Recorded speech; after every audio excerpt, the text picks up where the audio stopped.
Okay, so I mean, do you want to start it from intelligence or? I can. So basically, when we talk about the intelligence, it's the generic form of the mental ability in order to reason, solve problem, and understand problems, and more specifically, how we are managing to the solution. So basically, the process um, through which we manage to get to the solution. But obviously, my main field of expertise is artificial intelligence and swarm intelligence. So the way that we get closer to these concepts is by trying to see what is the artificial one, what is the natural one, and how we can correlate between the two. Yes. So that is the main area where I would be interested in. So we read some of the philosophical definition of intelligence, of creativity, of collective intelligence that has resulted in the swarm intelligence, and then we try to tailor it for our own needs, which is mostly mathematical. But the base is rooted in these concepts. So this one, I would maybe ask you questions about just basic things maybe, because this one would be a little harder for me to catch on to. So what is the difference between artificial intelligence and swarm intelligence, or are they interchangeable? So artificial intelligence and swarm intelligence, there are two concepts. Swarm intelligence is one of the subcategories of artificial intelligence. In artificial intelligence, we are not necessarily talking about a population of agents. In swarm intelligence, we always talk about a population. So whenever we have a large number of population that would be interacting with one another, communicating information, this would be classified as swarm intelligence. Now I'm speaking not technically, I'm very loosely speaking, just to make myself clear. So basically, things that have to do with population and with the flow of information between the population would be within the realm of swarm intelligence. Okay, so if these are the two different type of categories, then is the swarm intelligence completely based on biological phenomenon, or are they more driven from developing AI? I mean, how did we got to this form of intelligence? Right. So, as I said, swarm intelligence is a category within the broader topic of artificial intelligence. And swarm intelligence is inspired by nature, is inspired by biology, by biochemistry. So this is where it gets its inspiration from. Now, what we do with that after observing the nature or getting the information from biologists, from people who are studying insects, animals, and social form of behavior, we try to mathematically model that. Mm-hmm. So once we mathematically model that, then we apply it to real-world problem. Now, these problems range from theoretical problem in chemistry and physics, and they go to the practical problem in medicines and all the rest of it. But basically, what we do, we get the inspiration, and then we mathematically model them, and then we apply them to various problems within, after modifying our understanding from what we have been receiving the inspiration from. So, if I try to visualize it, intelligence would be some sort of information transferring from one object to another, and that must have a mathematical model, and that is how it's based on, and that is how it evolves. And then swarm intelligence, which we see in a lot of biological organisms, which could be flies and ants, which is the most obvious example. They have evolved this kind of intelligence as an organism, and that has a mathematical formula, and then that's what you are developing and researching, and then using it to solve other problems in our human world, or other interactions we Yeah, have? exactly. So in a way, after observing what is happening in nature, we try to model that to solve our problem. Now, when we observe, we do not mimic exactly the behavior of the insects, animals, social animals. We do not try to do an exact mimicking of their behavior because, first of all, we are not capable of understanding everything that they do. So we try to simplify what is happening there in a way that they can be coded and written down as algorithms and programs. So it's a very simplified version of what can be seen in nature. So basically, it's a stripped down behavior of social animals turned into computer programs and algorithms and then applied to existing problems that we try to solve and we find difficulty solving with other methods. Okay, so the complexity of their behavior, of course, and then because we are not that organism.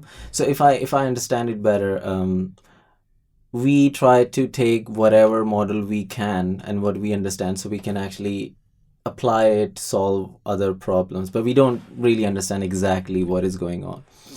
Would that mean that this kind of swarm intelligence are existed in different kind of species, which are considered to be like a whole one organism? Like the relationship between individual and overall species is much closer than as compared to humans or other species which are a bit further away from each other. I mean, what is the distinction between these two different kind of intelligences or species?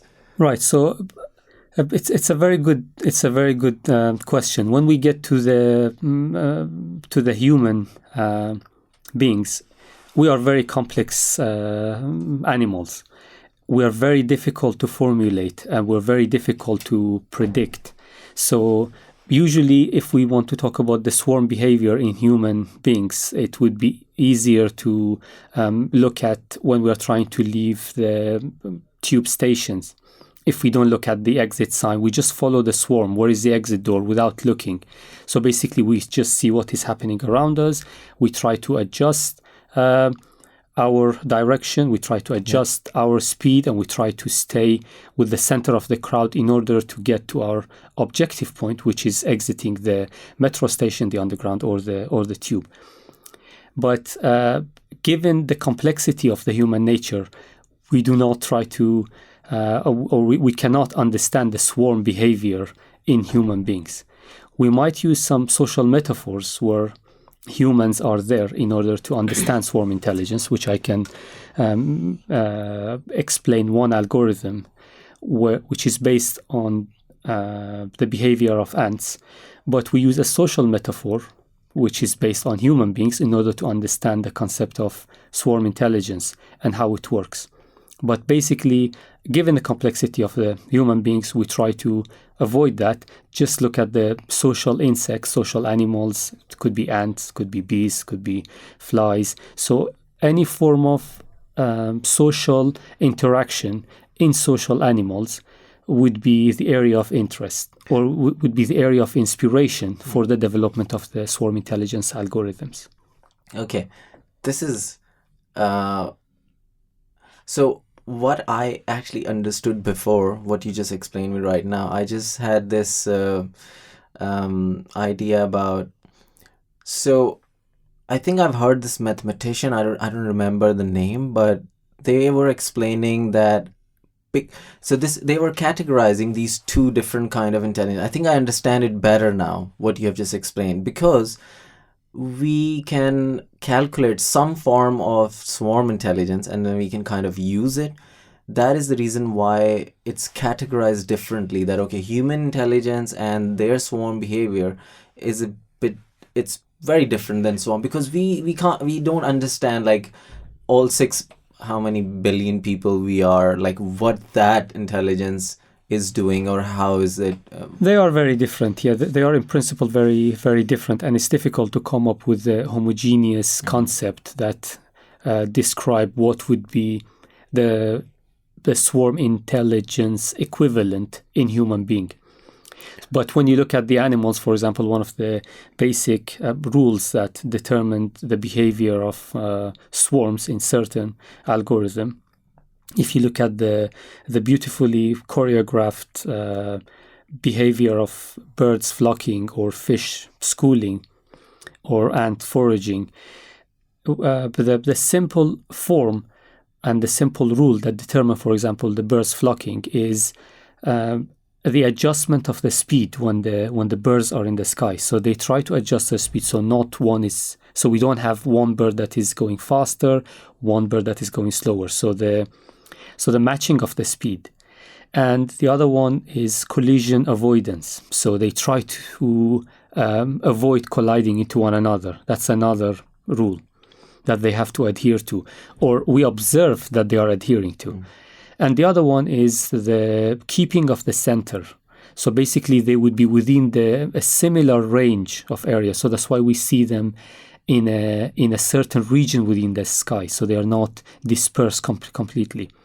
So by looking at the flock of birds, for example, and by generating these three rules, basic rules, people have been able to model that behavior, write down a program, and then try to create simple animations that would be realistic enough to make people think that, okay, we have managed to create something so that would make it much easier for example, people who are into animation, instead of drawing the flock of birds from one frame to the second, a very tedious job, run the algorithm, and then they would be able to create the behavior of the birds flocking in the sky in a much easier way and with less work.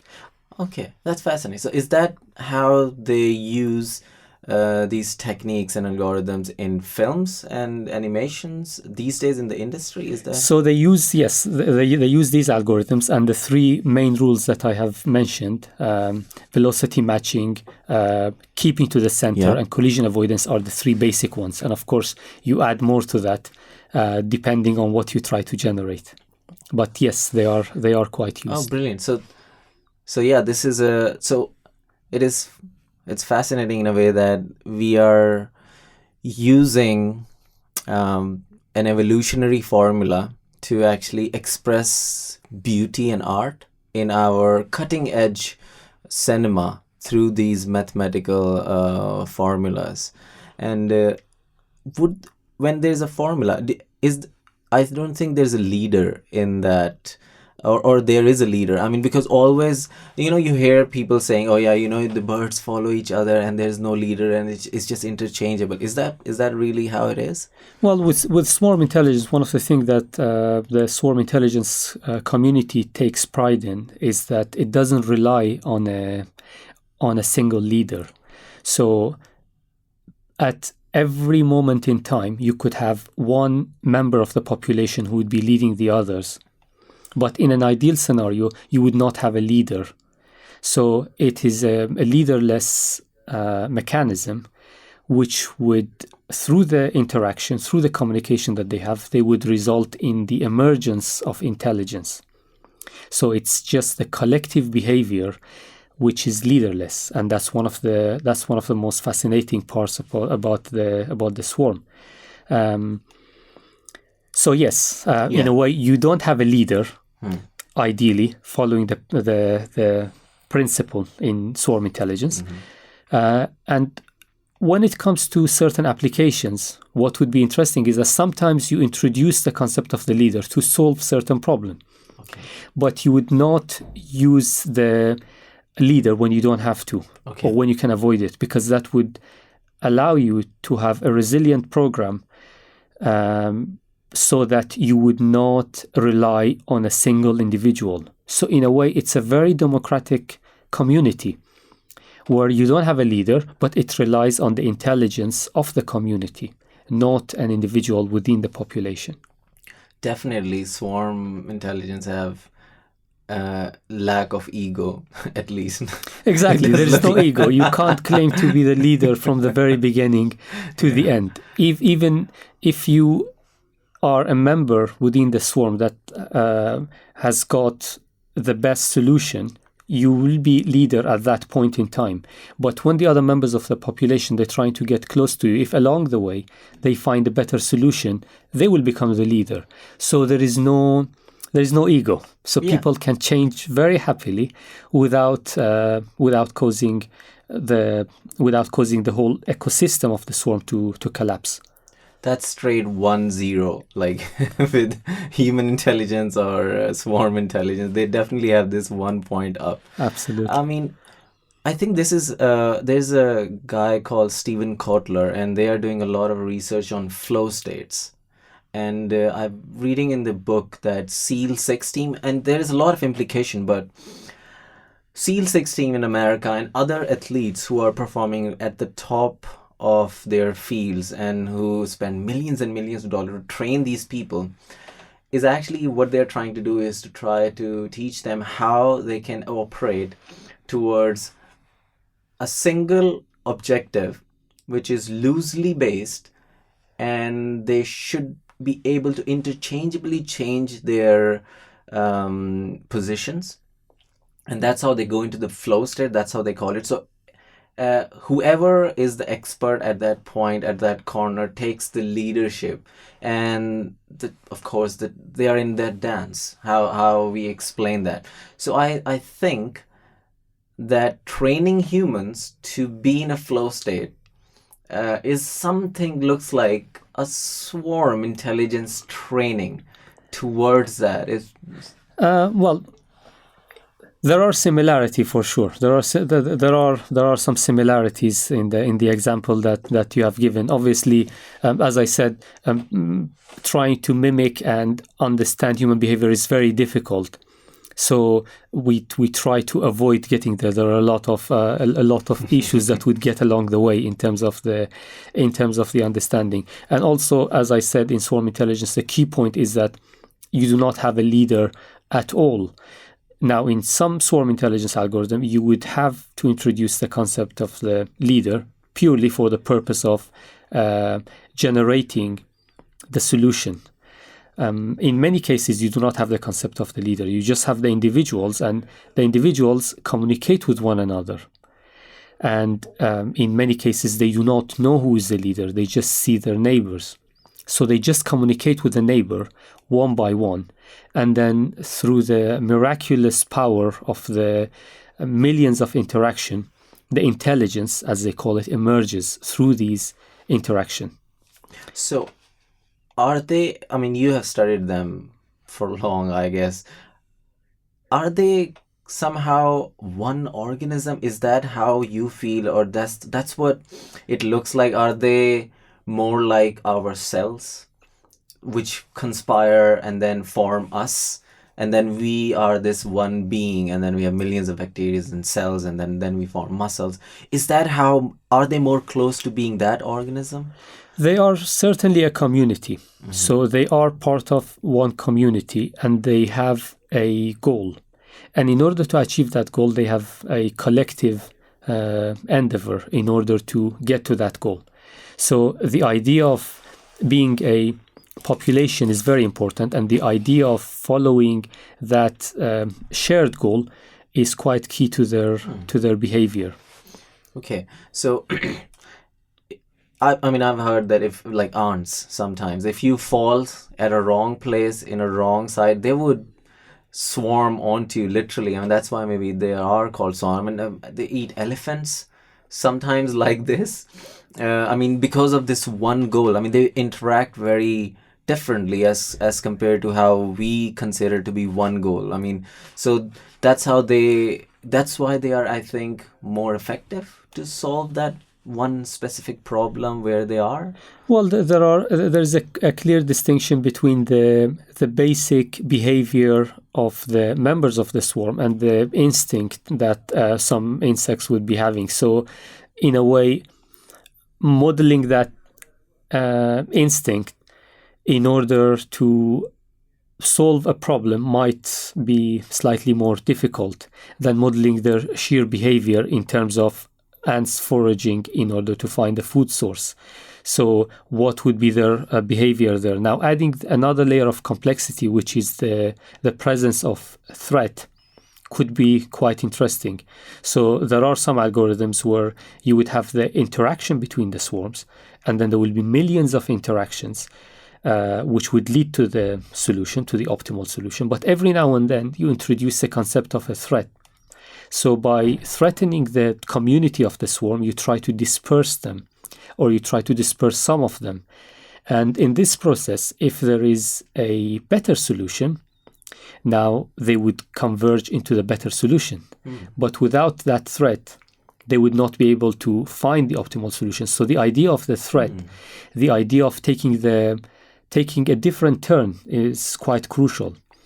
And in a way, to quote Aristotle in one of his famous quotes, he would say, there was never a genius without a tincture of madness.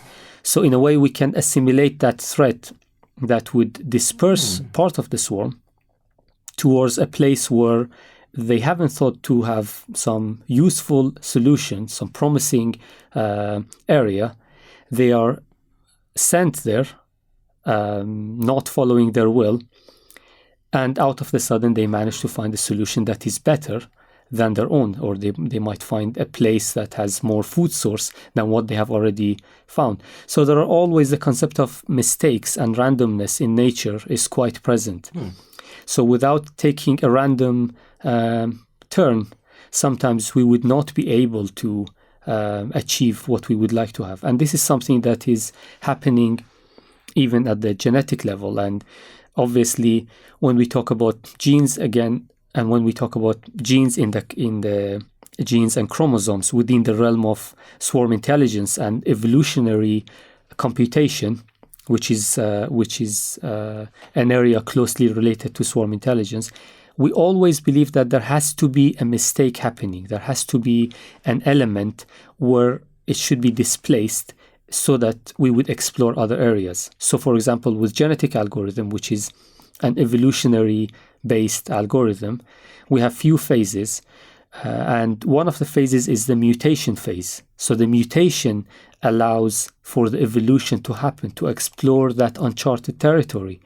Now, if we go to a territory that is not a suitable area, it's likely that that would be a dead end.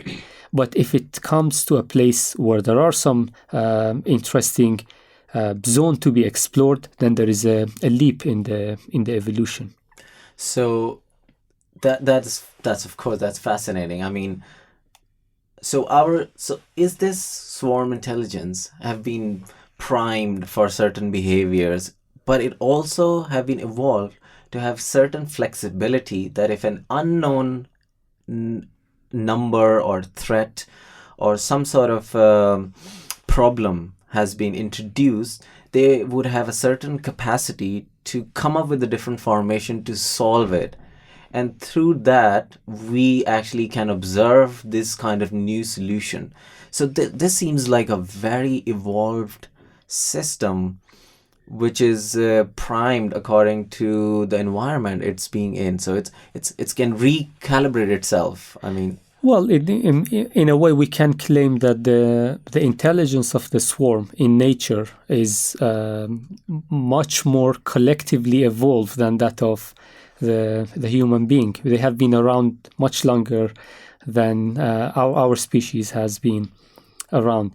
So we can say that the evolution in a swarm has been around for much longer than we have been. So it has been evolving. And one of the fascinating things about the swarm intelligence, the algorithms and the actual existing living being, is that they are very tolerant towards noise. So we call it noise if you are a computer scientist, but it could be threat, it could be unpredictable presence of something that is not that wasn't expected.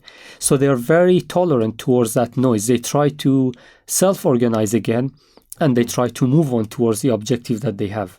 So this is one of the interesting features of the swarm, that they are tolerant towards these obstacles, towards these noise that is thrown at them. Okay. I'm going to use a movie metaphor. Okay. Because swarm intelligence has been explored as a philosophy. So there's an alien attack, and usually it is a swarm intelligence. There's a movie called Ender's Game, which is a book, which I haven't read a book, but I've seen a movie. And there's a planet on which ants have evolved. So it's a brilliant book because I've read certain parts of it. But in the movie, they've just shown initially that how they coordinate with each other and how their attacks are way better than humans, because of course they have evolved, they have warships, and they attack as they are ants. And then there's another Tom Cruise film, which is, I think, Day After, no, something like Future, forgot the name. And in that, we have an attack on our planet Earth, and again, same thing. But that swarm is more based on queen. There's a leader, but then there's a swarm, and then I think there are 2 or 3 leaderships, and I think that's the concept which I've always explored, that how hard it is to beat something which is acting a whole species together and communicate instantly with each other, and then formulate a method to defeat which environment that swarm intelligence is. So someone has done their research, because it does look like that it is an accurate representation. But what I'm trying to ask you is, if these algorithms have been evolved so accurately and for such a huge time, definitely they are more resilient to certain changes, and they can actually solve more problems, which maybe even that's why we are taking help from that intelligence, and that's why we are part of that intelligence, of course. Wouldn't that actually can go against, because once in long term the environment is changing, if something is so resilient which can keep a species alive for so long, it can at some point turn against it, because when you actually have to be really plastic and leave that kind of intelligence in some way, but you couldn't. So is that why species die out? Because they have a very specific form of intelligence which actually allow them to survive, and they are very strong, and then the environment is changing, but that's what kept them alive becomes their demise? That's an interesting question. Unfortunately, I don't think I'm well qualified to Please. to answer this question. But talking about the resilience of the swarm and their ability to solve different problems, and the difficulty of dealing with them in the scenarios that you have been describing in films and other visual scenarios, I can perhaps take you back to the comparison between swarm intelligence algorithm and other algorithms. And what can be said is that every one of these algorithms are suitable for their own purpose. So we cannot have one approach that would deal with all the problems. So there are areas where swarm intelligence can be applied very nicely, and there are other areas where swarm intelligence would fail miserably. So it depends which area we look at, and obviously there are some fascinating areas where swarm intelligence can perform significantly better than many of their counterparts in other fields. But it would be interesting to understand where they would be useful, so that one would apply them to those certain areas.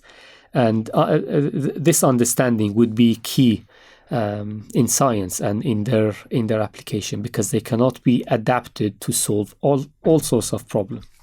So where are these applications at the moment? I mean, where are we using it? Are you working on some of the applications? I mean, one we talked about film. Is there any other ones?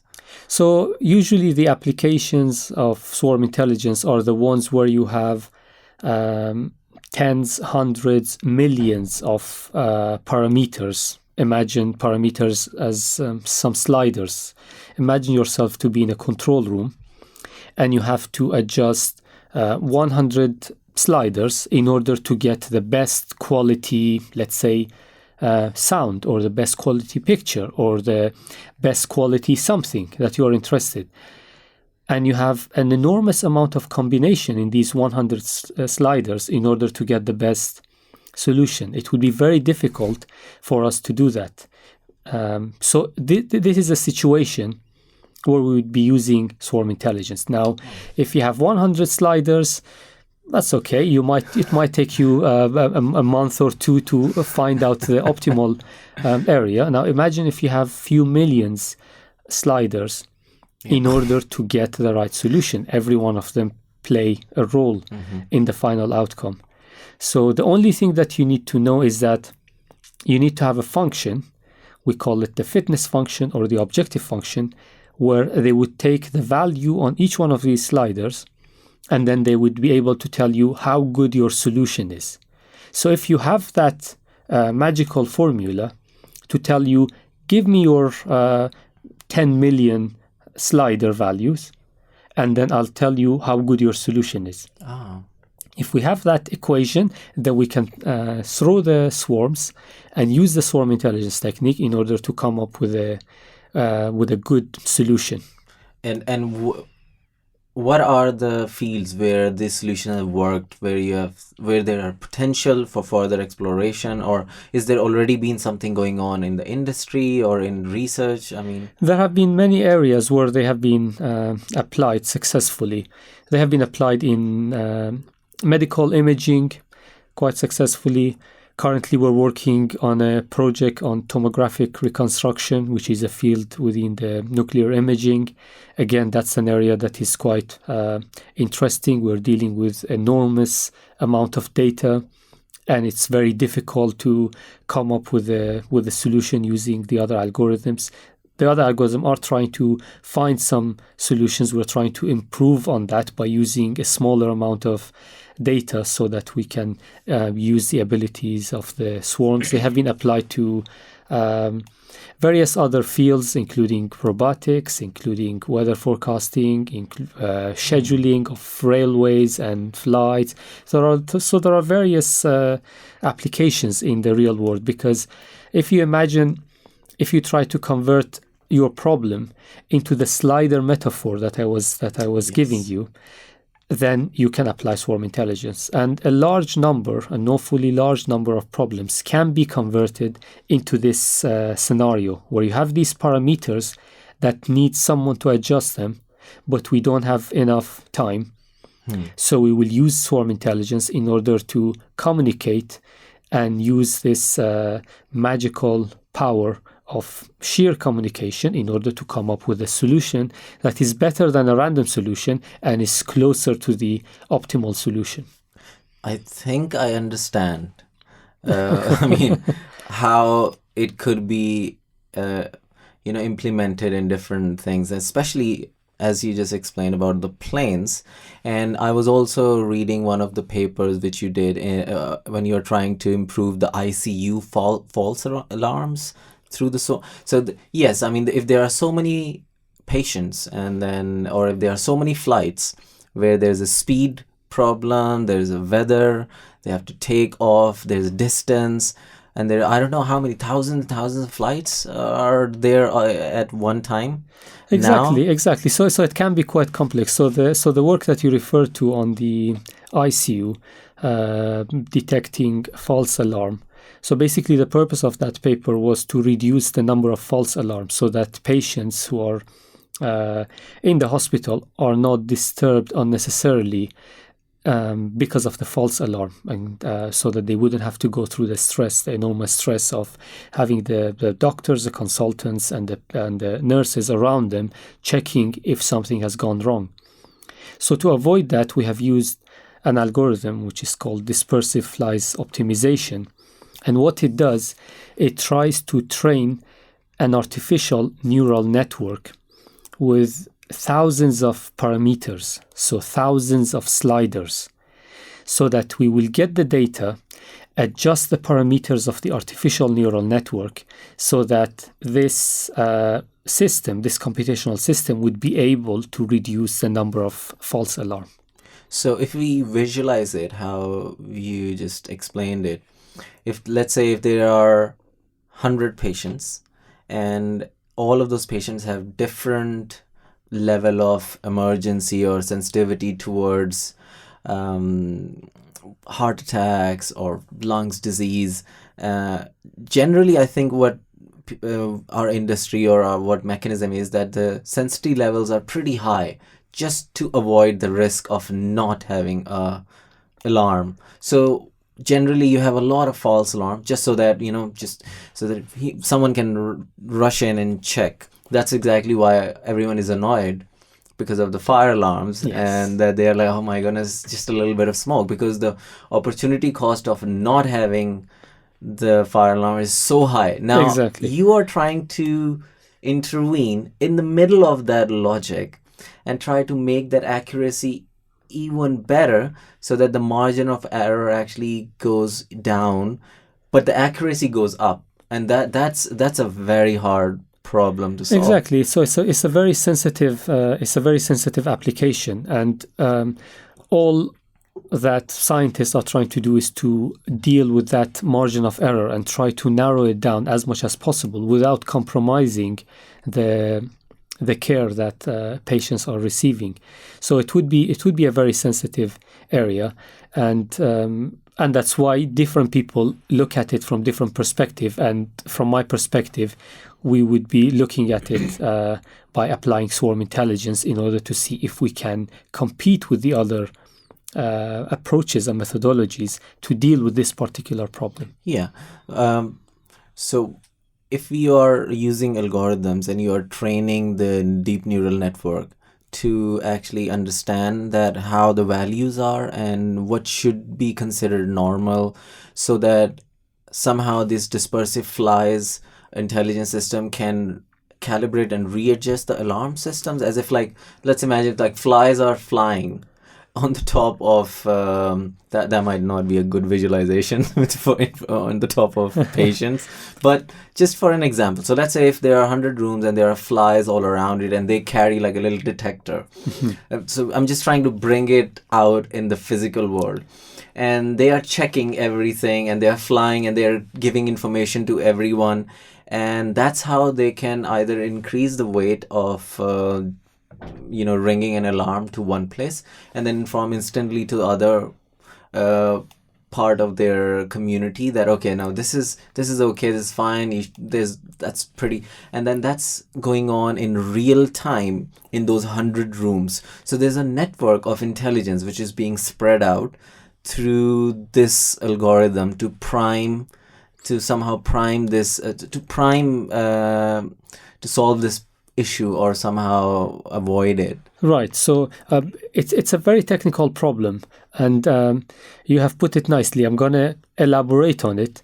I might fail miserably, but I'm going to give it a try because, as I said, it's quite technical. So we have a system which is a neural network, an artificial neural network, a deep neural network, and neural networks, they communicate with one another. They transfer information from one layer to another.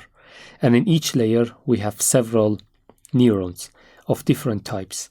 So there are a lot of sliders that adjust the behavior of that neural network. Talking again about using the metaphor of the sliders. So there are hundreds, millions of sliders.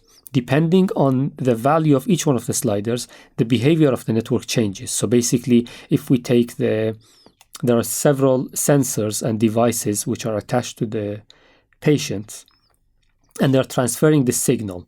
The job of the network is to take these signals from the patient and determine whether they need an intervention or not. So that is the job of the network. Now, this network in the beginning is doing a very bad job. You could be sending the signal of a patient that doesn't need any visit from a consultant, and you would receive a different response, or vice versa. So the network in the beginning is not working fine, and you have these hundreds, thousands of sliders. So the flies, each one of the flies contains the values of these hundreds, thousands, millions of sliders. Okay. Now, some of these flies are better than the others in terms of the qualities of the sliders that they have. So the members of the swarm would be attracted towards a member that has a good solution of the slider. So they try to explore the area that is closer to that agent that has a good solution so far. Okay. So the one that is able to detect patients who need some interventions rather than the others. So they try to get closer to that, and by getting closer, they explore the areas around it in order to improve the values on each one of the sliders so that the output would be more accurate. Okay. I'm not sure if I've No. made myself It clear. does make sense. But it really makes sense. Yeah. I mean, it does make sense. It's there's a layer of deep neural network. I mean, please Google anyone who is looking at it. Otherwise, we'll go into another neural network explanations. And there are sliders, and then each slider is going into. I think you have explained it. Yeah, it does make sense. I mean, I can't repeat this. Okay. But it's lack of ego and being honest. And whoever has a better solution, you should be submitting to that. It's just that does seems like a good solution. I'm artificial intelligence is something which is very close to what I want to explore in future, but from social side, not from the technical or mathematical side. But always, I did have that doubt inside of me, because there's been a lot of philosophers, there's a lot of mathematicians and researchers like how you are researching, that maybe artificial intelligence would never become anything like general artificial intelligence, or something even close to that. And even DeepMind, which is Google DeepMind, which was a DeepMind and then Google acquired it, and how to learn how it actually beat the Go, which is a game, very old game, more complex I think than chess. Still, I was bit skeptical, and I still had a doubt deep down inside of me, like I don't know if it could actually convert. It's all, even if we train these artificial intelligence through different data set, or if we do how you have done the deep mind or deep neural network, where you allow them to access data and then form their own learning patterns, would ever convert into something really evolutionarily advanced. But after having this conversation, and after realizing that how we are taking millions of years of evolution and those swarm intelligence, and then trying to create these kind of neural network systems which already exist in the universe, and we are now trying to condense it through our own intelligence and consciousness, and trying to build up on it and immersing it with other technologies, I do feel like that it is going somewhere where it could actually evolve into a completely different species, to be very honest. I mean, this is always a word which is hard to use with AI, because you don't know if it would actually happen. Is it a gimmick, or is it just, people just talking about it? But right, so there are, it's a very interesting philosophical debate that has been around ever since artificial intelligence started to appear, even at the theoretical level. There are two schools of thought. One group would believe that artificial intelligence would at some point manage to exceed the intelligence or reach the intelligence of human being. And there are a group that would say it's a very unlikely scenario to happen. And for that, the definition of artificial intelligence would be very crucial to pinpoint here. And because of this conflict between these two schools of thought, we have two definitions for artificial intelligence. One is the strong artificial intelligence, and the other one is the weak artificial intelligence. And in order to talk about these two concepts very briefly, I would encourage perhaps the listeners to check out the Chinese room argument, which was proposed by an American philosopher, John Searle, where I'm going to explain it very briefly, and then I'm sure there are a lot of resources that people can explore. Basically, John Searle imagines himself to be inside a room, and he doesn't understand Chinese at all. But he is there inside the room, and he's trying to answer and respond to some Chinese characters that are slipped from under the door. He would take these characters and numbers, and then he would run his program. He would manipulate the characters, and then using this program, he then again slide the response outside the room to the Chinese people who are outside. And the whole idea is that he would like to fool the native speakers that he is understanding their question, replying to them. And people who are outside, they are convinced that, yes, the person who is inside the room is Chinese. And then he argues that he doesn't have any understanding of Chinese language. Despite that, people who are outside believe that person inside would understand Chinese. So there is a difference between the manipulation of symbols in order to get to the solution and the genuine understanding that exists. So this is this is one of the huge problem, and there are many. The debate on the Chinese room argument is continuing. It is not yet settled. Many people have different arguments saying, well, maybe we are the system. If we are the system as being inside the room, then the whole system would understand. And there are responses to that. And so there are several questions and answers with the philosopher, some objections that they have sent him, and the replies that he has given. So it's still an ongoing problem. And so without that genuine understanding, this keyword of genuine understanding, you'll find it in the literature of artificial intelligence quite a bit. These computers might not have the genuine understanding. They might give you the answer, but they don't understand. Yeah. They don't have the genuine understanding. They produce the appearance that they have the understanding, but do they have the real understanding? And there is another important factor in the strong notion of artificial intelligence, that if it's only symbol manipulation, then it would be far from the strong artificial intelligence. It should get onto the biological level, and there are several criteria that people take into account in order to define the presence of artificial intelligence.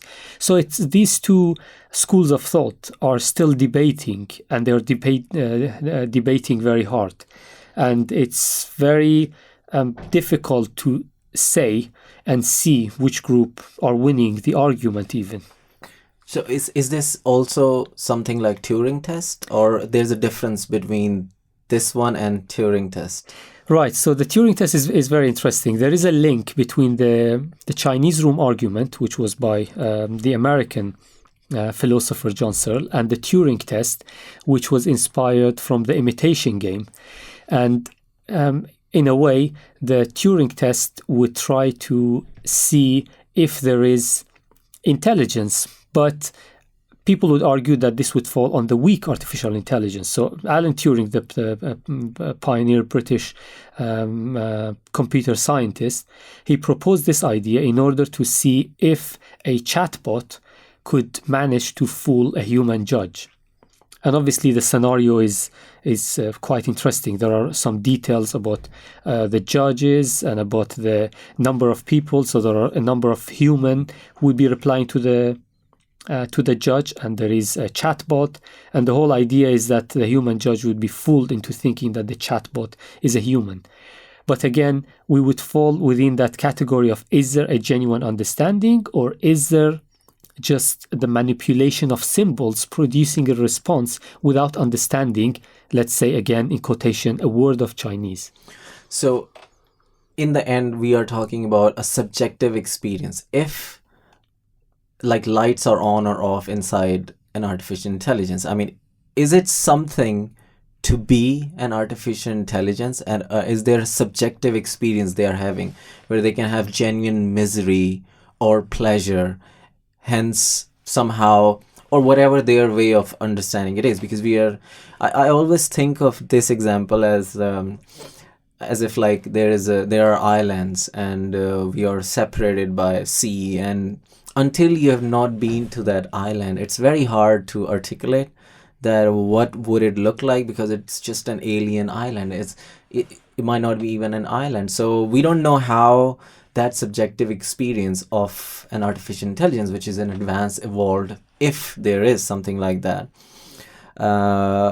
would it be motivated by misery, or would it even understand, or would it even require the concept of emotions, which is very much based on our evolutionary biological traits.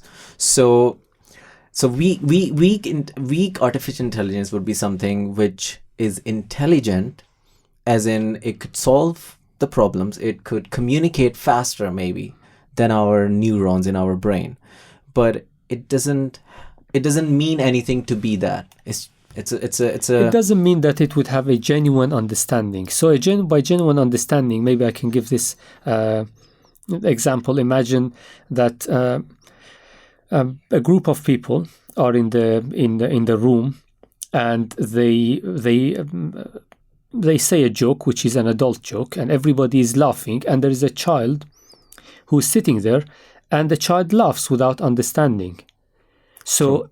The laughter of the adults, maybe they have that genuine feeling, and which is lacking in the child, because there is no genuine understanding, but they are replicating what they think should be done, and we might not be able to distinguish whether it's a genuine understanding or not.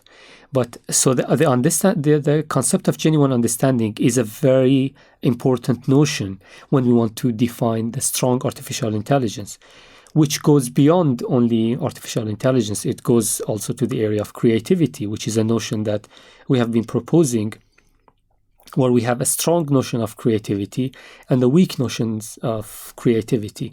So it is an interesting debate which is happening at the philosophical level.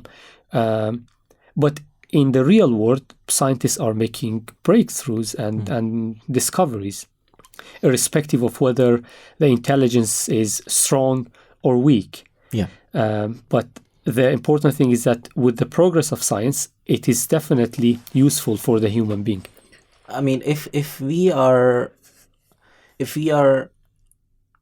smart enough, and we are progressing and collaborating and using these mathematical algorithms, and what it looks like that through math we have discovered a lot of objective reality which has no connection with our five senses. I mean, that's how we bridge the gap between we as a human species evolved on this one planet, and then we are figuring out certain things, we develop tests, and we find it.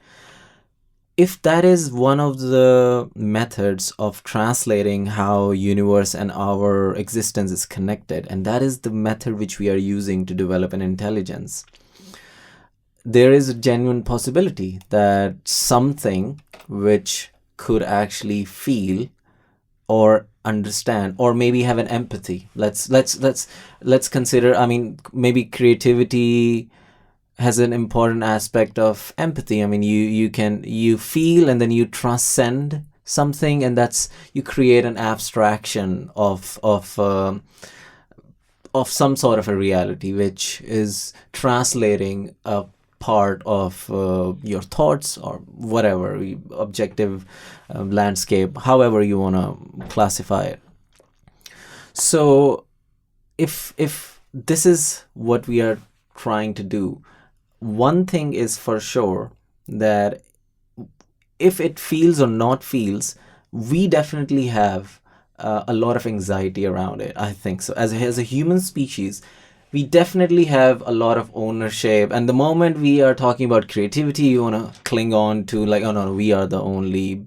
I mean, there is a lot of, I think, is that because we are also evolving, And that's not how we were. But we as a human in our lifetimes think of like 80 years, 1,000 years. So the reason why we have anxiety about our own identity, it's because it's very hard to understand that if we are having that genuine experience. One thing for sure is true, that it's something like, it is something to be like me. So it's a subjective experience, but we haven't able to solve the mystery of consciousness, hence intelligence. So it's just it's just a unsolvable problem. Yes, it's a problem that is very difficult. I wonder, and I'm not sure if the ego of the human beings would play a role in the general concept of whether we want to accept the intelligence of a robot. I think it's certainly we can be biased towards one way of thinking and the other. It depends if you're a computer scientist who has been evolving a certain kind of robot with certain kind of intelligence. You might have some vested interest in thinking that I'm getting closer to the strong notion of artificial intelligence. And if you're a philosopher who's discussing this idea, you might not be as inclined.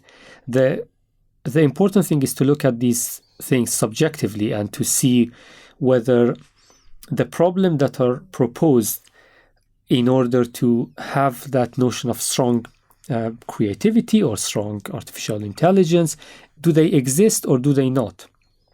And it's important to differentiate between the applications of artificial intelligence and the fundamental philosophical questions around them. Because, as I said, in terms of the application, there are many interesting breakthroughs which should be cherished and appreciated, but the philosophical questions would remain debated, if not unanswered yet. There are quite heavily debated, but there should be a distinction for sure between the application and the philosophical question. I think, yeah, this is better. It's more clear, I think, what you just said. Because at minimum, what I think, with especially talking to you about this intelligence, that whether an artificial intelligence, which would be either just a neural network, which has an agency of some sort, like a body or some sort of an interaction, a sense of place in this world on Earth, whether it is weak or strong intelligence, whether it has a subjective experience or not, if that intelligence is solving those problems which human intelligence could not figure out, and it is somehow, you can, that's exactly what the ego is. Maybe you can call it an extension of humanity, or just humans were a way towards that representation of intelligence which exists somehow through these patterns in how, like in maths and in the universe. If you would know, and you can have a philosophical debate whether, this is just something which is just mimicking an experience. If a thing is solving those big problems which we cannot solve, it is undeniable through practicality of that solution which that thing is presenting. And I think how everyone is talking about that, about safe AI, I think it does make more sense after this conversation that we should definitely be more serious about safe AI, because you can have a philosophical debate about any importance or intelligence or genuine experiences, but if a solution providing intelligence can turn the other way around, not maliciously, but just how you have coded it, it could be dangerous because it is somehow something powerful. Exactly. So that's why there is now in recent years the ethics within the area of artificial intelligence has been growing quite a bit, and different departments are looking at the ethics of AI. And that is partially connected to the bigger questions on whether artificial intelligence is intelligent or not, whether it does have the feeling or not, whether it does have the consciousness or not. Because if these elements exist or they are absent, then that would have an implication in terms of how they are used. So the concept of safe AI is quite an interesting concept, which looks at the practicality of what should be deployed and to what extent and for whom and in what scenario. So it is good to look at the applications, and the philosophical sides should be, they are not completely different, but they should be looked at from a different perspective. Okay. So creativity, I mean, that's what, if we are talking about strong AI and weak AI, definitely creativity is one of the most important things and indicators of finding out maybe like that how strong experience an AI is having, hence it's creating this kind of an art. I mean, where are we and what are the different types of AI and creativity? Well, in terms of the creativity, as I mentioned before, we have introduced the concept of strong notions of creativity and the weak notion of creativity. And this is something that a lot of the digital artists are either happy or unhappy with, because when you produce something, you are creating an extension of yourself. Either you are an artist and you try to make yourself immortal by creating a version of yourself which would live on and on after you, or you are using the tools in order to create something that you are not able to do yourself. In general, we have three types of creativity that was proposed by Margaret Bowden, who's a professor at the University of Sussex. And she categorized creativity in three broad categories. The first one is exploratory and transformational creativity, which is focusing on exploration and transformation. And the second one is the generation and evaluation, where you would be generating ideas, and then you would filter through the ones that are already existing, and then you pass the rest and evaluate the level of creativity that you have. So that is the generation and the evaluation type. And we have the third type, which is the combinatorial creativity. And in that type of creativity, you are talking about combining pre-existing ideas. So you're not creating the ideas, but you're combining some pre-existing ideas and presenting them in a way that haven't been presented before. So these are the three broad types of creativity. And it's quite interesting talking about the artists. Sometimes they try to do the, in quotation, the Turing test for the creativity. Instead of measuring the artificial intelligence, they try to measure creativity, artificial creativity versus creativity, by preparing an art piece and then asking people whether this was presented, whether this was created by a machine or by a human. And so people are going through this process without naming the artist or the scientist. There has been an incident where this individual has created an interesting piece, a very elaborate piece, and then they were showing it to people. And then people were fascinated by this piece, very interested in how this has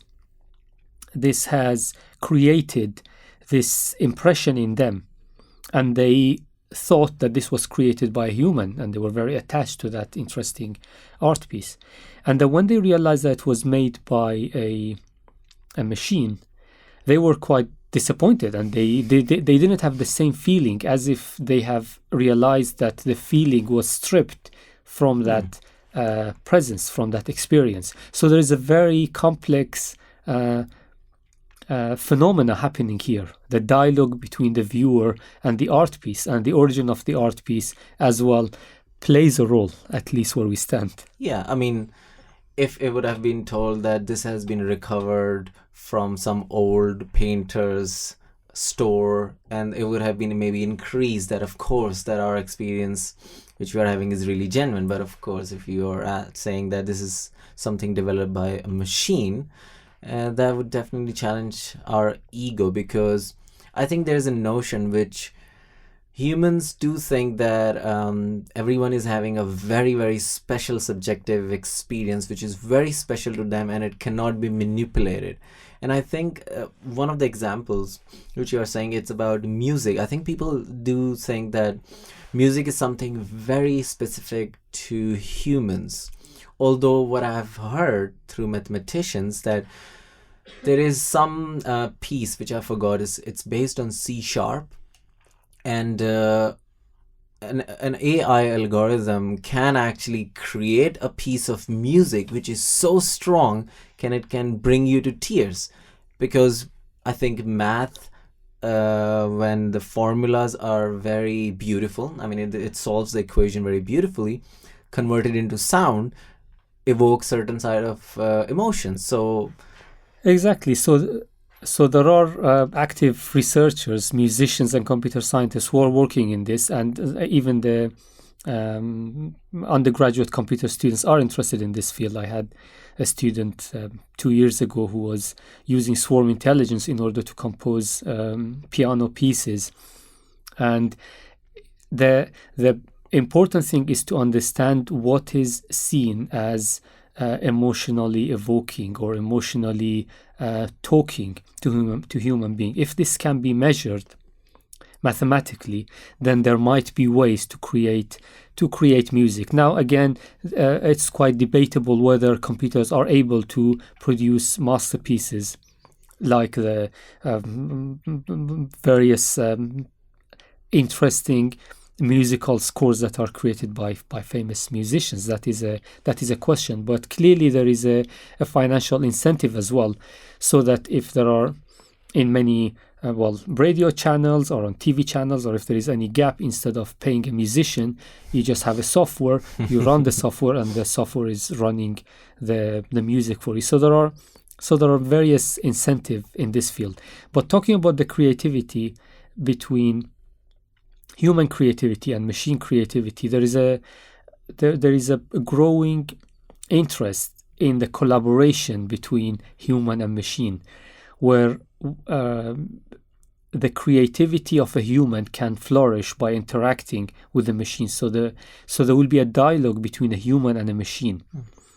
And this is something that has been present in various, it has been expressed by various artists and scientists, one of whom was Harold Cohen, who was in an exhibition I have been curating with a colleague at Goldsmiths University of London a few years ago.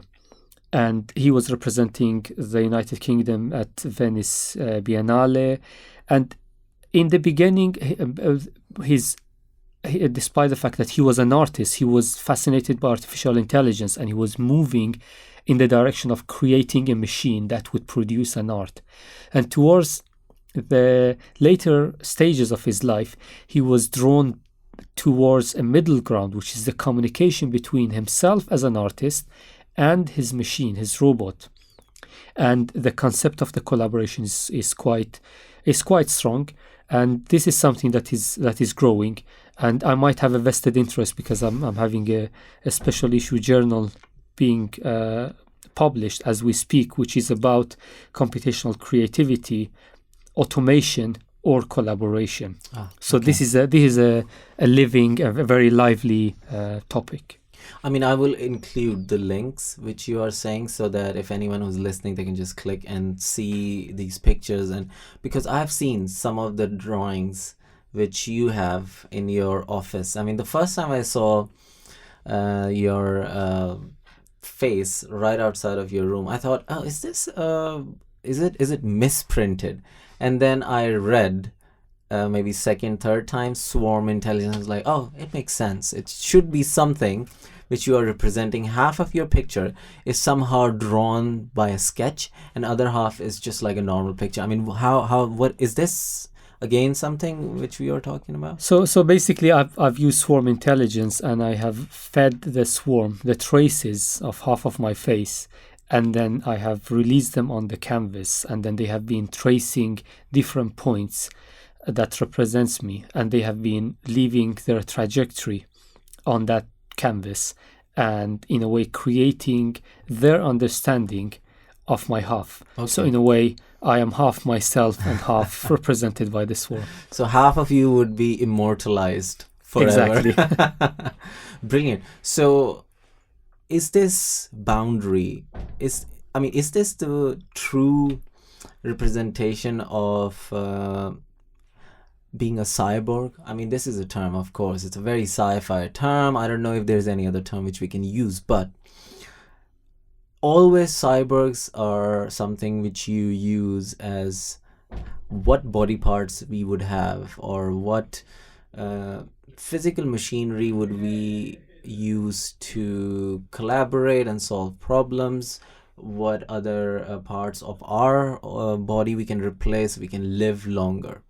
But I think what you are just saying, I think it looks like that to be a cyborg, which is an expression of transcendence from our human form, I think this seems like a very far and advanced expression than just the physical body parts. Because if we are thinking in realm of creativity and thoughts, which are further away from where our bodies are, and in those realms, machine is collaborating with human imagination, and that is the expression which we are going to be seeing.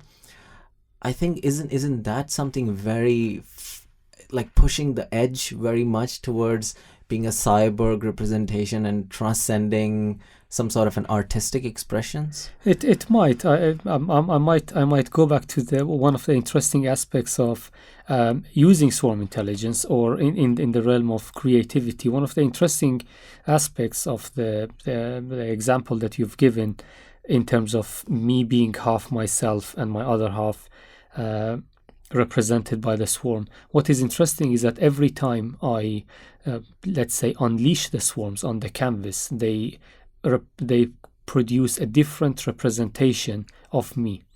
At the same time, people who know me, they would realize some elements of my feature with the work of the swarm. So despite the fact that every time they follow a different path, they follow a different trajectory, they move at different speeds, which is determined by their own rule, which are mathematically based, every time they are producing something different, yet they are still loyal to the points that they are provided. So it creates an interesting dialogue, and some of these concepts can be quite. We can go to various spectrums. We can go to various ends of spectrum, and we can be more radical or less radical. But it's clearly something that exists. Okay, this is. Is there any other types of creativity or any other fields where the swarm intelligence and human collaboration has been going on? Well, there are, in terms of the visual art, there have been a lot of work in terms of the visual art, representation of images, painting. So this is something that is quite an active work, where you are able to create different representation of what is existing, or create a collage of different items that they exist alone, but they haven't been brought together in a way that they are not related to the previous elements. So there are various work that are happening, mainly on the visual aspects, in addition to music that we have talked about. Please tell me that swarm intelligence is being used in Avatar. Swarm intelligence and evolutionary computations have been used in Avatar. Okay. Indeed. In a lot of the special effect features, they do use evolutionary computation and swarm intelligence. This is something that would relieve human artists to deal with parts of the creativity that a machine cannot create. So basically, again, that is a form of the collaboration between human and machine, where the machines are perform certain tasks that would be otherwise quite laborious if they were to be done by a human being. I think I would have a different understanding now when I'll be watching Avatar, when I'm seeing creativity not only from the perspective of, okay, James Cameron and other animation artists have made it. Actually, it's been made by a certain artificial intelligence or swarm intelligence. This would actually, for me, create a deeper understanding, and as you were saying, it would evoke different conversation and feelings towards this art now. Well, it's also quite interesting at the fundamental level when we go to the nature, when we see the birds flocking. We can imagine that there are some crazy scientists sitting somewhere trying to understand how they work and apply it to a problem. Or when we look at the ants, when we look at the fish schooling, when we see some documentaries on animals and social animals and social insects, there are all fascinating form in our nature. This is always, I mean, I think the reason why it looks so beautiful now after talking to you, if they are following a very smooth and simple but complex algorithm. Of course, we are pattern recognition machines somehow, and that is how some of our body has been designed, and our subjective perception of beauty must be based loosely, or I don't know how hard it is, on those mathematical formulas. So once we don't see the formula actually happening, but we see the physical representation which is based on this algorithm. So of course it must feel, I think everyone feels, well, that might be an overstatement, maybe some people might find it really ugly, but most of these things seems really beautiful, and maybe that might be the reason, because they are actually following that algorithm which is part of us too. Perhaps, yes. As you said, it could be quite a subjective perception. But again, talking of the beauty of the swarm, one of the beautiful characteristic of the swarm, both visually and also at their fundamental behavior, is that each member of the swarm is following a very simple set of rules. So they do not follow a very complex set of rules. They are very simple. They follow a very bare bones, minimalistic set of rules. And the beauty happens when they are communicating with one another. That's why we call it the emergence of intelligence. We don't see the intelligence per se, the one that we are creating. We are the inspiration that we're getting from the nature. One element does not have necessarily a strong set of rules, but when they are put together, we can see that some interesting phenomena happens that wouldn't have happened otherwise with one or two members. Yeah, that's so. I remember one of the stories you mentioned, and it's about the elephant. I'm not sure if it's is the story coming from eastern side of the world? Because I've heard the story from my grandfather. So that was interesting that you used that story. So it would be fascinating if you can please tell us what stories and how have you related to swarm intelligence or AI? Well, it's quite an interesting verse actually by John Godfrey Sachs from the 19th century, and it's about the blind man and the elephant. And basically what he's saying is that there are 6 blind men who are approaching an elephant. One would approach the elephant's side thinking that it's a wall. The other one would approach the tusk thinking that it's a spear. The third one approaches the trunk thinking it's a snake. The fourth one approaches the leg and thinks it's a tree. The fifth one gets to the ear thinking it's a fan. And the sixth one gets to the tail thinking it's a rope. Now, what is interesting about this is that each one of these representation, which are formed by the individual belief, is something that is derived from the individual experience. So basically what we're trying to say is that people build their belief framework based on a partial evidence which is derived from incomplete knowledge about the world. This is what we have. So we have this partial knowledge because we look at things from a certain way and with a limited perspective. Now, if we put all our knowledge together, if these men put their knowledge together, then they might realize that it's an elephant. But if you take the smaller pictures, you might have a different picture. It's a partial picture. Sometimes it's partially correct, sometimes it's partially wrong. But what is interesting is that combining these elements and this knowledge and this observation together, then we will have something that is more representative of the reality. Or at least that's what we think. Yeah. and these swarm intelligence and algorithms would be able to help us to bridge our gap for that partial understandings which we have. We would. It is safe to say that we have partial understanding of universe, partial understanding of our own self, and partial understanding of what is going on and how to solve it. Exactly. We have to narrow down the focus and not to claim that artificial intelligence is the recipe to solve all the problems in the world. We do have a partial understanding. Going back to the questions to the metaphor of the sliders, we have a partial understanding of the behavior of the sliders. We don't have a global understanding of all the combinations. So this is the point where we are getting the swarms so that they would be exploring different elements, different areas, and they communicate in order to find what we call the sweet spot in order to get as close as possible to the optimal solution. Brilliant. Okay.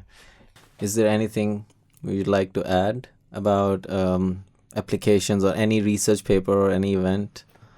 Well, I cannot add the research papers here. I already tried to explain one of my research work, or I should say one of our research work with some PhD students and some colleagues. And I think I'm going to stop talking so that I would reduce the use of any technical terms. Brilliant. Okay. Thanks, Mohammad. Thank you so much for doing it. I mean, this is, as I said, it's one of my very close to heart topics. So